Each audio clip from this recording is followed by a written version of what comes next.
நம்ம மறந்தே போன ஒரு காயை பற்றி பேச வந்திருக்கேங்க. அது உடம்புக்கு இவ்வளோ தான் பெனிஃபிட்ஸ் அப்படின்னு நம்மளால் டெஃபினிஷனே ஒரு 10 செகண்ட்ஸ் 20 செகண்ட்ஸில் சொல்ல முடியாது. அந்த அளவுக்கான ஒரு காய். ஆனால் கண்டிப்பாக மோஸ்ட்லி யாருக்குமே பிடிக்காது. பாவக்காய் இல்லைங்க, சுண்டைக்காய்.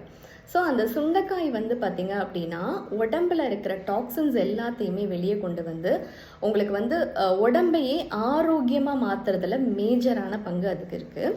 அது ஸ்டொமக்கில் இருக்கிற கட்ஸில் இருக்கிற எந்த ஒரு ப்ராப்ளமையும் சால்வ் பண்ணி வயிறு புண்ணு இருந்தால் கூட உங்களுக்கு ஆற்றிடும். ப்ளஸ் கோல்டு அடிக்கடி பிடிக்குது அப்படிங்கிற குழந்தைங்களுக்கும் சுண்டைக்காய் கொடுத்தீங்க அப்படின்னா அவங்களுக்கு நோய் எதிர்ப்பு சக்தி அதிகமாகி ரொம்ப ஆரோக்கியமாக இருப்பாங்க. யாருமே இப்போ சுண்டைக்காய் குழம்பெல்லாம் சாப்பிட்றதில்ல. அட்லீஸ்ட் சுண்டை வத்தல்னு இருக்குது. ஸோ அதை வீக்லி ஒன்ஸ் எடுக்கிறது கஷ்டமாக இருந்தால் அட்லீஸ்ட் மந்த்லி ட்வைஸாவது எடுத்துக்கோங்க. எடுக்கும்போது உங்களோட ஆரோக்கியத்தோட ஆரோக்கியம் எப்படி மேம்படுறது அப்படிங்கிறத உங்கள் கண் கூட பார்க்க முடியும். கண்டிப்பாக இதை ட்ரை பண்ணுங்கள். தேங்க்யூ.